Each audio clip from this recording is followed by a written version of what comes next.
Well, if you were tuned in tonight, you know I said before the sale, you have to have the horses priced and ready to go. Now, there were some surprises, at least one for sure. I had two groups of people talk to me about buying horses tonight. Now, I'll be completely frank with everybody in the video. I had, that was the very top price for the Captain Treacherous. I'd looked at that horse last week.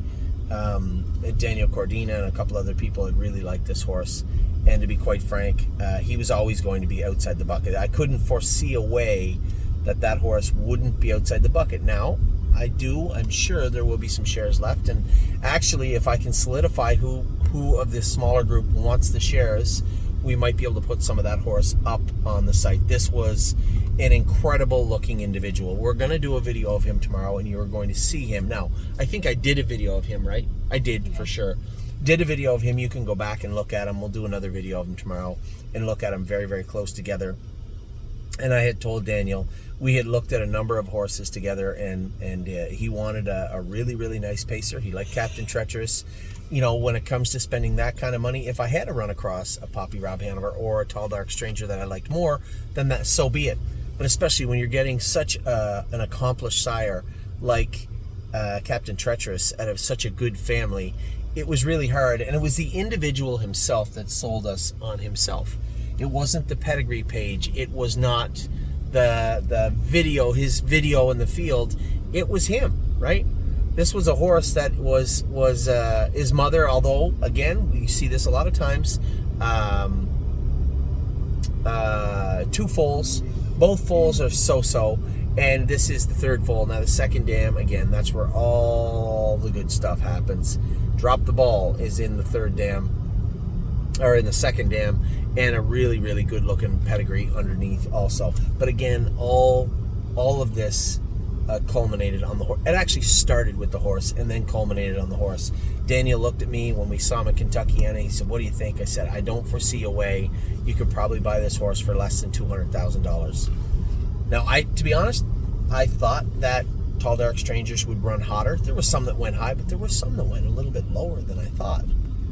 And I also thought the Poppy Robs would soak up a lot more money. So, in hindsight, looking back at the sale, I am surprised we bought this horse for $230,000.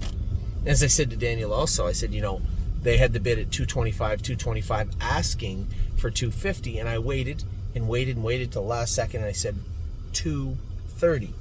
Now, that might not make a lot of sense to everybody out there. You might say, oh, okay, so you bought the horse for $230. Well, $250 minus $230 is $20,000, and that is exactly what they were going to do had I not made it abundantly clear that I was going to bid one time, and I only made the one bid at $230, and we got the horse. So it's a lot of money. It's a crazy amount of money, but when you have people that understand going in, the odds are no different than any other horse you buy at the sale, regardless if it's $10,000 or $230,000. They still have to be broke. They still have to train down. They still have to stay sound, be fast. Then you just have to get in with horses you can beat and compete with, get a good drive, and hopefully find the winner's circle. So there's a lot to do between now and next summer, same as every horse in here, and it doesn't matter what you pay for them today. It's how good they are later on. So great, big, giant horse with great conformation, a very strong family. I liked everything about him, and I'm quite frankly a little surprised that we got him, but I was very, very happy. This horse was purchased, as I said, outside the buckets. Both the first two were supposed to be outside the buckets, and any shares that will be left over, we'll try to get them out to you guys as quickly as we can. We know exactly who's taking what for the most part of the horse. That'll all be fleshed out tomorrow, and then we'll send those shares out onto the market for everybody as soon as we can. Now, the same goes for number 231. Again, a great story behind this horse. Somebody had approached me to buy this horse, and I said, sure. I love the horse. Actually, one of my top picks in the entire sale. Of all the horses I went through, this was my personal top pick. Not the one that I told you I wanted no matter what. That horse is later on. This was my top pick of the entire sale. It was number 31, Grand Slam Dio. This is the sister, the dual eligible New Jersey and Kentucky sister to Up Your Dio. And then the second dam, not a lot of people caught this right away, but Ron Burke had won the if I'm not mistaken, had won, and I'm not mistaken, I know, had won the super final with that 3-year-old Grand Revival. Then you look at the world champion in the third dam also. So an incredibly, a young gifted family on the front end.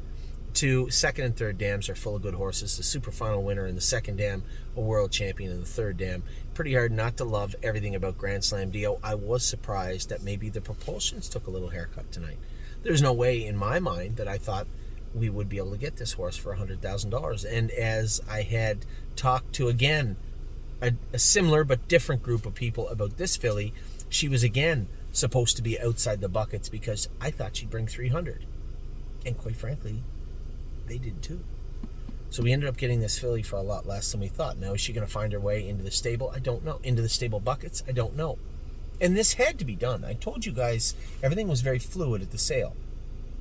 And extremely happy with the last horse we're going to talk about also. Everything was fluid at the sale. Yes, there were shares of the bucket sold. No, I didn't know who was going to go in there. I didn't know how tonight would go. And as the night wore on, I was so happy that we got the horses we did in the early part of the catalog, because everything else I even remotely marked was way below what it went for. And that stayed true right until the very last horse of the night. Now, Kierkegaard K has been a nice horse all year long. He's been a good horse. He won the New York final. He made 300 and let me get the update. I don't want to misquote it.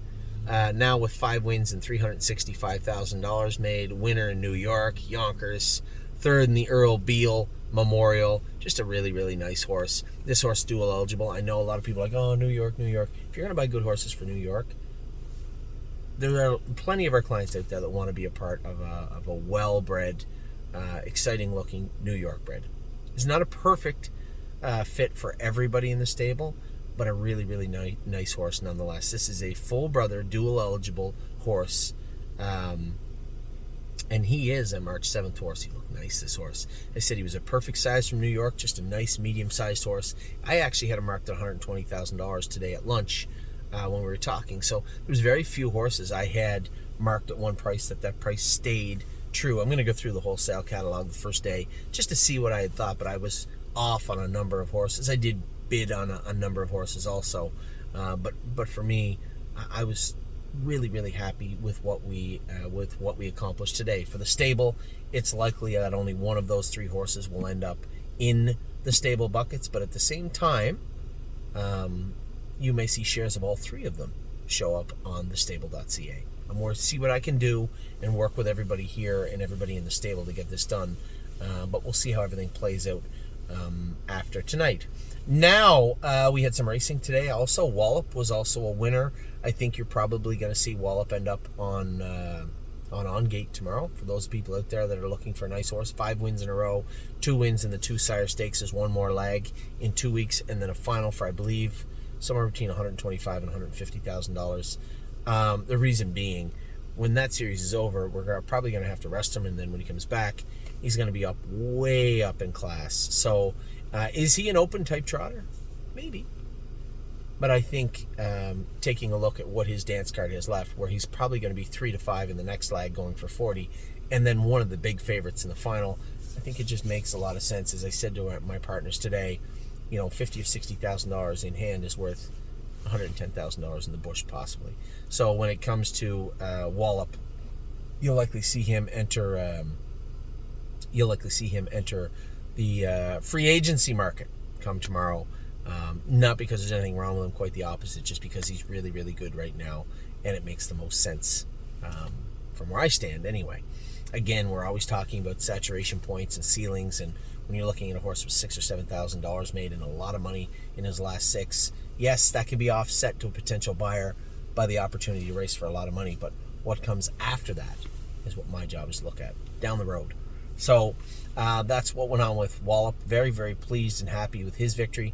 And then White Tiger looked gargantuan. Has never looked better than he did tonight, I don't think. A running off winner with the earplugs in 51-4. He looked fantastic tonight. And it looked like we were going to go 3 for 3, but all gas, no brakes on that left line hard. You saw him drifting across the track. down by the wire. Clearly, if he drives in a straight line, he's probably a winner. So it's just a matter of cleaning him up, figuring out what the hell went on with him, why he was on that left line, and getting him straightened away. He schooled good last week, so I suspect there's got to be something bothering him. Maybe a foot's bothering him, or he needs a little vet work done. But if he schooled straight and then come out and race tonight on the left line, clearly something was ailing him. But the horse raced out of his skin too. Second in 54 flat, trotted in 54 and won home in 28. Clear sailing ahead for this guy from what I can see. So a great day at the track, a wonderful day at the sale. We'll parse those horses out over the next 24, maybe 48 hours, see if we can get some shares out to everybody else at thestable.ca. So that is what went on at the sale. Tomorrow we have tons of horses on the go. I think it's worth noting that every horse we bought today was straight down the middle of the playbook. I think we even did a video on every single horse we bought tonight. I'm not positive about the Kierkegaard brother, but I definitely had him on my watch list for today. He's right on the top 10 of my horses tonight. Very happy with all the purchases going into tomorrow.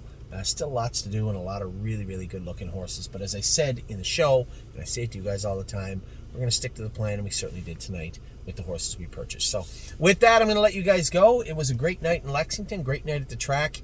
Hope we can keep it going tomorrow. Take care.